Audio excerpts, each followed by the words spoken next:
JDS ಪಕ್ಷಕ್ಕೆ 25 ವರ್ಷ ತುಂಬಿದ ಸಂಭ್ರಮಾಚರಣೆಯಲ್ಲಿ ಬೆಂಗಳೂರಿನಲ್ಲಿರುವ ಜೆಪಿ ಭವನದ ಪಕ್ಷದ ಕಚೇರಿ ಆವರಣದಲ್ಲಿ ರಜತ್ ಮಹೋತ್ಸವ ಕಾರ್ಯಕ್ರಮದಲ್ಲಿ ಮಾತನಾಡಿದ ಮಾಜಿ ಪ್ರಧಾನಿ ದೇವೇಗೌಡರು, ಇಂದು ಯಾರು ರಾಜ್ಯದ ಮುಖ್ಯಮಂತ್ರಿ ಆಗಿದ್ದಾರೋ ಆ ಮಹಾನುಭಾವರೇ ಎಚ್.ಡಿ. ಕುಮಾರಸ್ವಾಮಿ ನೇತೃತ್ವದ ಸರ್ಕಾರ ತೆಗೆದರು ಎಂದು ಮಾಜಿ ಪ್ರಧಾನಿ ಎಚ್.ಡಿ. ದೇವೇಗೌಡ ಮುಖ್ಯಮಂತ್ರಿ ಸಿದ್ದರಾಮಯ್ಯ ಹೆಸರು ಪ್ರಸ್ತಾಪಿಸದೆ ಅಸಮಾಧಾನ ಹೊರಹಾಕಿದ್ದಾರೆ.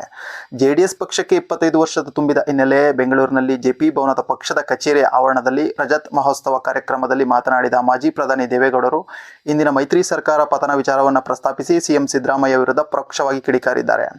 ಈಗಿರುವ ಮುಖ್ಯಮಂತ್ರಿಯೇ ಆ ದಿನ ಮೈತ್ರಿ ಸರ್ಕಾರವನ್ನು ಉರುಳಿಸಿದ್ರು, 18 ಜನರನ್ನ ದೆಹಲಿಗೆ ಕಳಿಸಿದ್ರು. ಸತ್ಯಕ್ಕೆ ಬೆಲೆ ಇದೆ, ಸತ್ಯ ಮುಚ್ಚಿಡಲು ಆಗಲ್ಲ, ಯಾರು ತಪ್ಪಿಸಿಕೊಳ್ಳೋಕ್ಕೂ ಆಗಲ್ಲ, ದೈವದ ಅನುಗ್ರಹ ಇರುತ್ತದೆ ಎನ್ನುವ ಮೂಲಕ ದೊಡ್ಡಗೌಡರು ಸಿಎಂ ಸಿದ್ದರಾಮಯ್ಯ ಅವರನ್ನ ಮಾತಿನಲ್ಲೇ ಕುಟುಕಿದ್ದಾರೆ. ನಾಳೆ ಮತ್ತೆ ಪುನಃ ಮಾತನಾಡ್ತೀನಿ ಎಂದು ಹೇಳುವ ಮೂಲಕ ಕುತೂಹಲ ಮೂಡಿಸಿದ್ರು. ಕುಮಾರಸ್ವಾಮಿ ಅವರು 2 ಬಾರಿ ಮುಖ್ಯಮಂತ್ರಿಯಾಗಿ ಅನುಭವ ಪಡ್ಕೊಂಡಿದ್ದಾರೆ. ರಾಜ್ಯದ ಸಮಸ್ಯೆ ಅವರಿಗೆ ಗೊತ್ತಿದೆ. ರಾಜ್ಯದಲ್ಲಿ ಮತ್ತೆ ಜೆಡಿಎಸ್ ತಲೆ ಎತ್ತಿ ನಿಲ್ಲಬೇಕು, ಬಾಕಿ ವಿಚಾರಗಳನ್ನು ನಾಳೆ ಮಾತನಾಡಿ ಎಂದು ಕುಮಾರಸ್ವಾಮಿ ಅವರು ಹೇಳಿದ್ದಾರೆ. ಹಾಗಾಗಿ ನಾಳೆ ಮಾತನಾಡ್ತೀನಿ ಎಂದು ಹೇಳಿದರು. ದೇವೇಗೌಡರ ಕತೆ ಮುಗಿದೇ ಹೋಯ್ತು ಅಂತ ಅನೇಕರು ತಿಳ್ಕೊಂಡಿದ್ದಾರೆ. 93ನೇ ವಯಸ್ಸಿನಲ್ಲಿ ಧ್ವಜಾರೋಹಣ ಮಾಡ್ತಿದ್ದೇನೆ, ಪಕ್ಷಕ್ಕೆ ಹೋರಾಡುವ ಶಕ್ತಿ ನನಗಿದೆ, ದಿನಕ್ಕೆ 4-5 ಬಾರಿ ಡಯಾಲಿಸಿಸ್ ಮಾಡಿಸ್ಕೊಳ್ತಿದ್ದೇನೆ, ಇದು ದೊಡ್ಡ ಸಮಸ್ಯೆ ಅಲ್ಲ, ಸವಿಸ್ತರವಾಗಿ ಮಾತನಾಡುವ ಶಕ್ತಿ ಪರಮಾತ್ಮ ಕೊಟ್ಟಿದ್ದಾನೆ, ಜೆಡಿಎಸ್ ಮತ್ತೊಮ್ಮೆ ತಲೆ ಎತ್ತಿ ನಿಲ್ಲಬೇಕು ಅಂತ ಮಾಜಿ ಪ್ರಧಾನಿ ದೇವೇಗೌಡರು ಹೇಳಿದ್ದಾರೆ.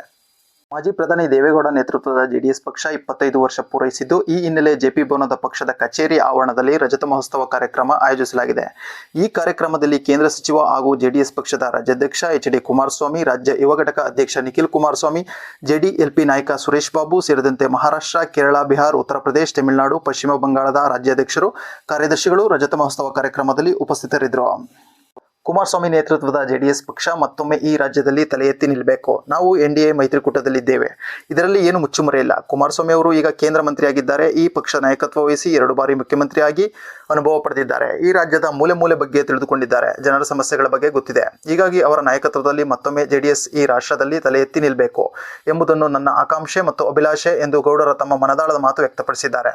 ಜೆಡಿಎಸ್ ಪಕ್ಷದ ರಾಷ್ಟ್ರೀಯ ಅಧ್ಯಕ್ಷರಾಗಿ ಎಚ್.ಡಿ. ದೇವೇಗೌಡ ಮತ್ತು ರಾಜ್ಯಾಧ್ಯಕ್ಷರಾಗಿ ಎಚ್.ಡಿ. ಕುಮಾರಸ್ವಾಮಿ ಅವರನ್ನು ಮುಂದುವರಿಸಲು ಜೆಡಿಎಸ್ ರಾಷ್ಟ್ರೀಯ ಸಭೆಯಲ್ಲಿ ತೀರ್ಮಾನಿಸಲಾಗಿದೆ.